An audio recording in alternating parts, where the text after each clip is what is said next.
Hello, hi guys. How are you? Maybe this morning, evening, or afternoon, depending with what time you're watching this video. So, welcome back to my YouTube channel, and today we are going to talk about self-examination. Self-examination. So, I want us to pick a story in the Bible. And this story is a popular story about the prodigal son. And the Bible says that this son, one day, he went to the dad and he told the dad, mi nipe zangu nisonge. So he was like, I want you to give me what belongs to me because I want to go and chop life. You understand? So the dad gave him everything that belonged to him. So this son went away, and the Bible records that he went akapiga sherehe venye inafaa, and then of course pesa ikaisha. So this son ended up eating with swines, and the life was not lifing like before. And the Bible says that this son one day alijita kamkutano, and he was like, I should not be suffering like this, and my dad is having a lot of hired servants, so I think I should just lower my pride and swallow my ego and go and ask my dad for forgiveness. And he said, even as I go to my dad, I'll tell my dad, like, just take me as one of your servants and not even one of your sons, because I believe I've sinned against you and against God, and I don't deserve to be called your son.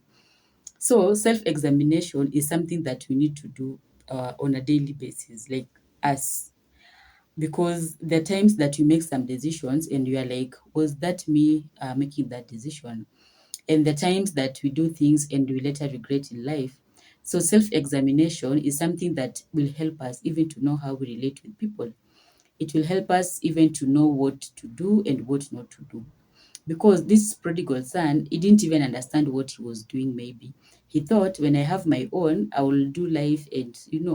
But he didn't know how to sustain wealth. And some of us, we just see people like having a lot of things and we're like, I want that one, I want that one. But you don't know what they are doing to sustain their wealth. So even self-examination will help us even in our finances. Like, you can't go out there and spending your money like any other person and you don't even know what they are doing. And also self-examination in terms of finances will help us even to do our budgeting. The people who, when they have money, they don't think straight, literally. Like, ataanza kufikiria normal after doing imeisha. And if you know you're that kind of a person, you don't have to like use your phone every time to pay everything. Use your ATM card, work with your ATM card. You can say, because I know myself, because I spend a lot. Like nikipita hivi tao, hawkers tu wananiita hivi, tunguo tunaniita hivi, kila kitu tunaniita hivi, so I'll end up even spending everything. So if you're that kind of a person, you'll decide, okay, let me have two lines.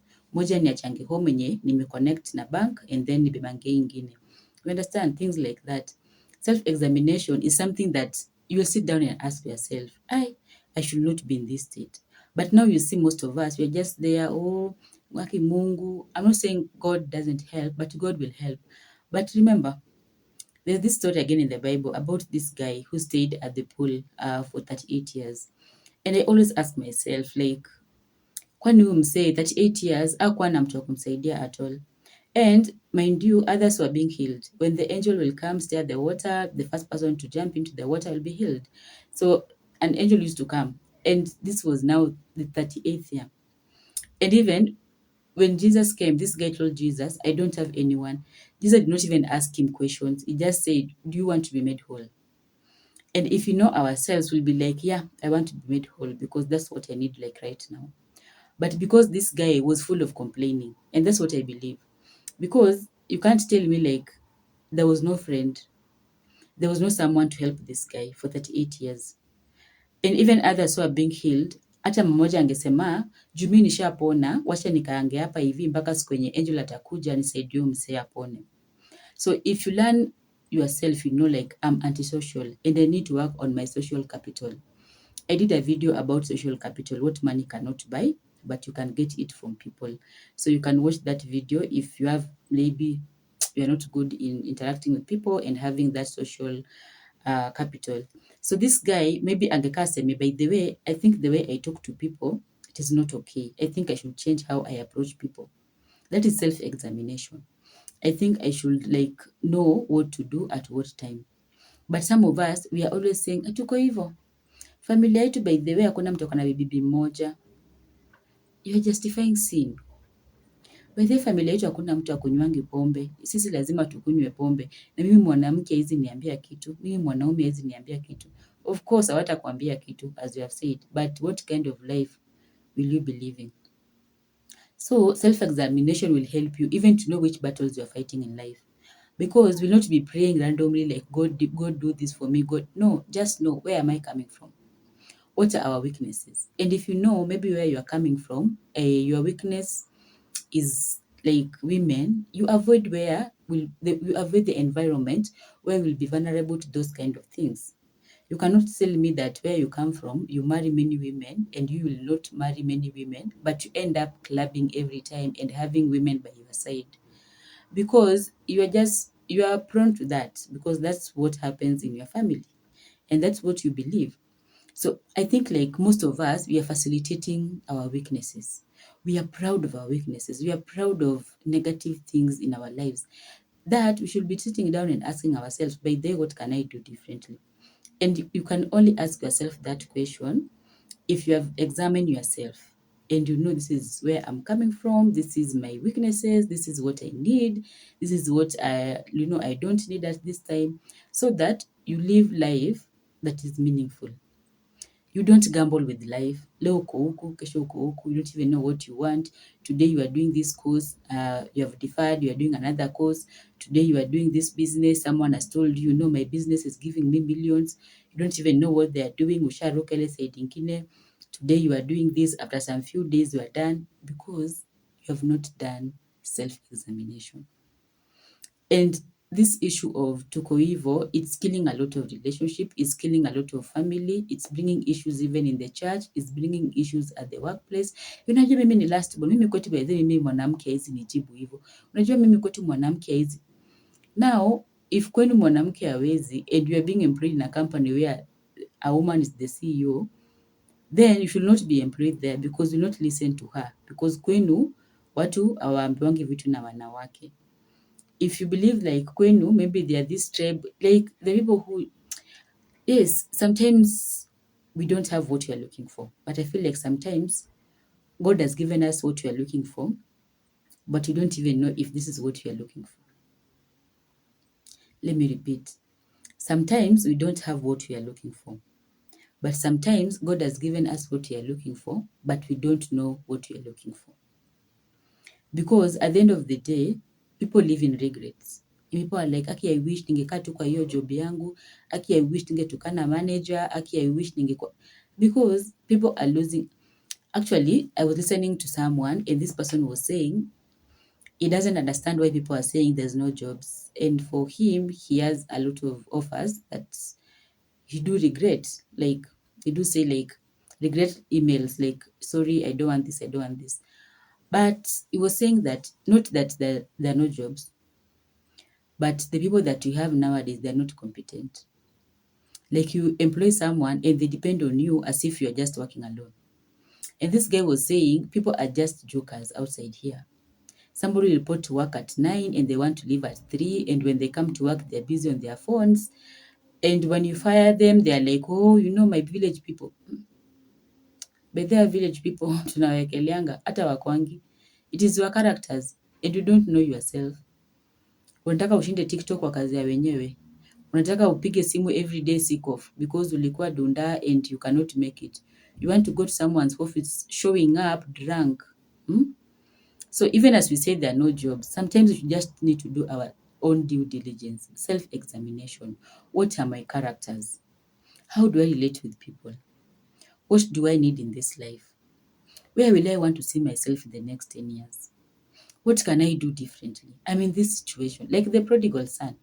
Hakukaa hapo akasema ati ni sawa tu, wacha mimi nikaitoa hapa ningoje tu siku yangu. No.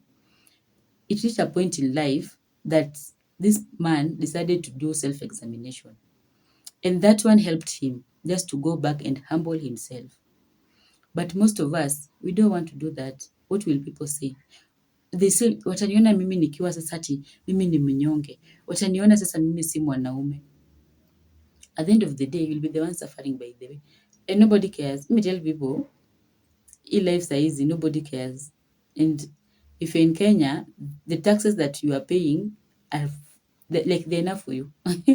Utake hata kufikiria mambo ingine. So let's do self-examination before we make even some choices in life. If you're not a morning person and you don't want to change, then go look for a job where I will be reporting at 4 and leaving at 10 so that you can sleep. If you're not a morning person, then don't go and disturb others and be saying that hakuna kazi, because the jobs that are available are the ones that you have to report early. Sometimes I listen to people even when I'm boarding I'm boarding a matatu to town.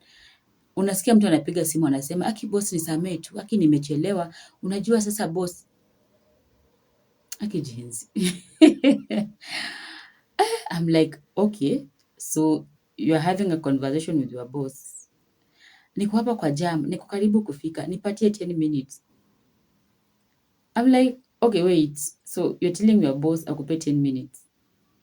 And for you, you believe like you'll be working there for the next 1-2 years.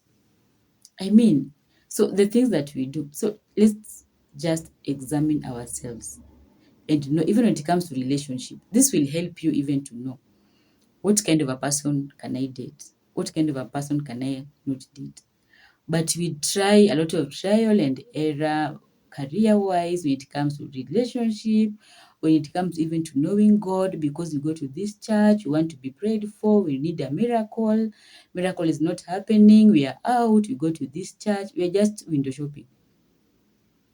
I don't know, we want to lose weight today, tomorrow we want now to do I don't know what. The other, I mean, let's just sit down and do self-examination and just know what you want in life. Knowing what you want in life and knowing who you are will even help you to choose the kind of friends you keep around you. Will even help you to choose the kind of environment you spend time in. Will even help you to choose the kind of people you listen to when it comes to social media.